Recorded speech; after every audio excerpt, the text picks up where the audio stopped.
నెల్లూరు నగరపాలక సంస్థ పరిధిలోని టిడ్కో గృహ సముదాయాల ప్రాంగణాలలో మౌలిక వస్తువులను మెరుగుపరుస్తున్నామని, అందులో భాగంగా అన్ని ప్రాంతాల్లోని టిడ్కో గృహాల సముదాయాల ప్రాంగణాలలో సత్వర పౌర సేవల కొరకు ప్రత్యేకంగా ఒక్కో సచివాలయాన్ని ఏర్పాటు చేయనున్నట్లు కమిషనర్ సూర్యతేజ తెలియజేశారు.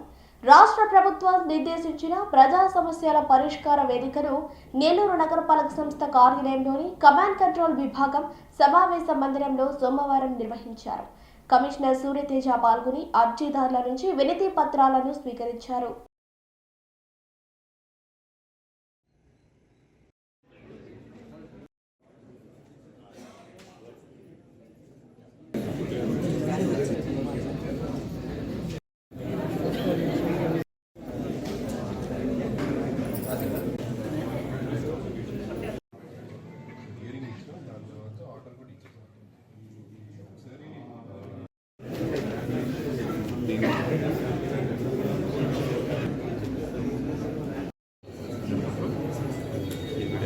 ఈరోజు నగరపాలక సంస్థ నెల్లూరు కార్యాలయంలో ప్రజా సమస్యల పరిష్కార వేదిక పీజీఆర్ఎస్ని నిర్వహించడం జరిగింది.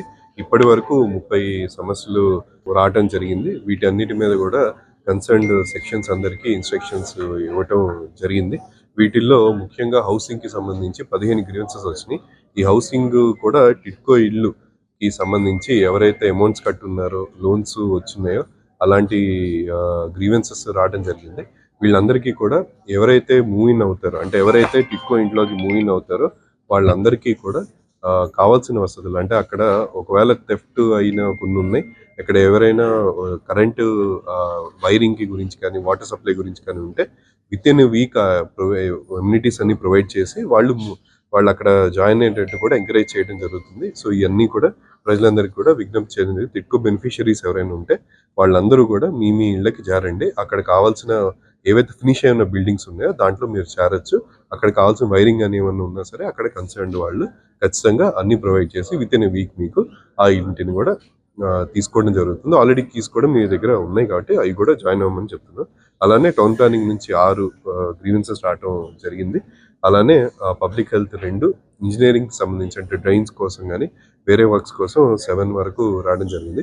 ఇవన్నీ కూడా మనం విత్ ఇన్ ఎస్ఎల్ఏ టైంలో పరిష్కరించడం జరుగుతుంది. అలానే నెక్స్ట్ వీక్ లోపే ఈ పరిష్కరించే దిశగా అవన్నీ కూడా చర్యలు తీసుకోవడం జరుగుతుందని తెలియజేస్తున్నాం. ఆల్రెడీ మనం టిడ్కో హౌసెస్ ప్రతి కాలనీలో కూడా మనకు ఒక సచివాలయం ఉండేలాగా ప్లాన్ చేయడం జరిగింది. ఇప్పటి వరకు సచివాలయాలు బయట ఉన్నాయి, అంటే టిడ్కో ప్రాంగణాల్లో లేవు. సో అందుకని అక్కడ ఆల్రెడీ అల్లీపురంలో సెక్రటేరియట్ని మూవ్ చేయడం జరిగింది. ఇప్పుడు అల్లీపురం హౌసెస్లోనే ఒక సెక్రటేరియట్ ఉంది. అలానే మిగతా లొకేషన్స్లో కూడా సెక్రటేరియట్ మూవ్ చేయడానికి ఆల్రెడీ ఆర్డర్ కూడా ఇష్యూ చేయడం జరిగింది. అవి కూడా అక్కడ నుంచి ఇప్పుడున్న లొకేషన్స్ నుంచి కూడా అవి కూడా రెంటెడ్ లొకేషన్స్, అక్కడ నుంచి ఓన్ లొకేషన్స్ ఇప్పుడు టిడ్కో కాలనీస్కి మూవ్ అవటం జరుగుతుంది.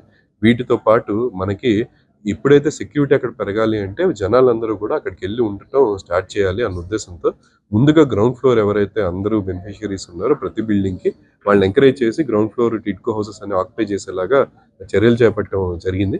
అలానే మిగతా వాళ్ళని కూడా ఎంకరేజ్ చేసి ఖచ్చితంగా అక్కడ అందరూ వచ్చి ఉండేలాగా చేయడం జరుగుతుంది. అదే కామన్గా అన్ని టిడ్కో ప్రాంగణాల్లో కూడా స్పెషల్ క్లీనప్ డ్రైవ్ని స్టార్ట్ చేయడం జరిగింది. డీసిల్టేషన్ చేయడం జరిగింది.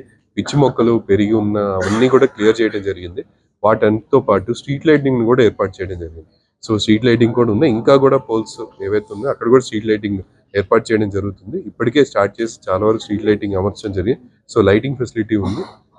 అలానే మనకి 5 MLD STP ప్లాంట్ వెంకటేశ్వరానికి కూడా ఫంక్షనల్ ఉంది ఎల్ఎన్టీకి. సో వాటర్ కూడా ఇబ్బంది లేదు. అక్కడ ఉన్న రిపేర్స్ కూడా చేయించడం జరిగింది ఆ యూజీడీ కనెక్షన్స్కి. సో అన్నీ కూడా చేయడం జరుగుతుంది. సెక్యూరిటీని ఇంప్రూవ్ చేయడానికి కొన్ని ఇప్పుడు అలీపురం టిడ్కో కాలనీలో అయితే ఒక 15 to 60 మెంబర్స్ ఆల్మోస్ట్ సెక్యూరిటీని అక్కడ పెట్టడం ఇది జరిగింది. వాళ్ళు కూడా నైట్ సెక్యూరిటీని బెటర్గా ఉండేటట్టు చూసుకున్నారు. ఎస్పెషల్లీ అందరూ మీ ఇళ్లలో కనుక అక్కడ జాయిన్ అయితే సెక్యూరిటీ పెరుగుతుంది. ఇలానే కామన్ ఎమ్యూనిటీస్ని కూడా ఇంప్రూవ్ చేస్తున్నాం, అంటే అక్కడ ఉన్న పార్క్స్ ఇంప్రూవ్ చేయటం. అలానే అక్కడే ఆ కాలనీ ఏర్పడుతుంది కాబట్టి అక్కడ ఒక అంగన్వాడీ సెంటర్ పెట్టడం, ప్రైమరీ హెల్త్ సెంటర్ పెట్టడం, ప్రైమరీ స్కూల్ వచ్చేలా చూడటం, ఇవన్నీ కూడా ఆల్రెడీ వెంకటేశ్వరంలో పెట్టడానికి ఆల్రెడీ కార్యాచరణ చేయడం జరుగుతుంది. వివిధ డిపార్ట్మెంట్స్ కూడా మాట్లాడటం జరిగింది.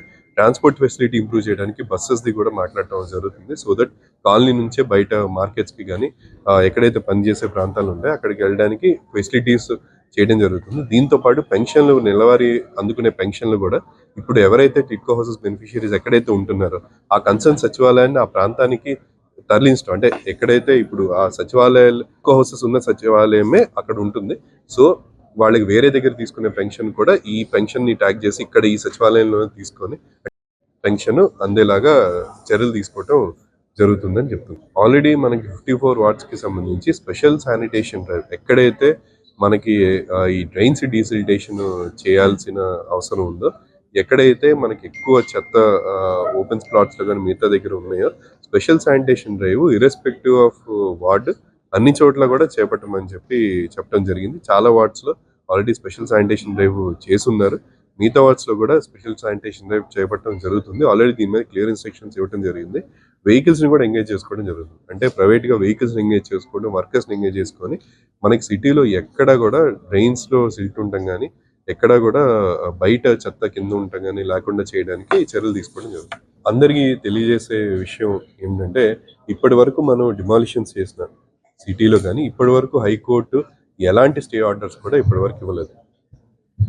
ఎందుకంటే మనకి సుప్రీంకోర్టు నుంచి డిసెంబర్లో ఒక జడ్జిమెంట్ రావడం జరిగింది.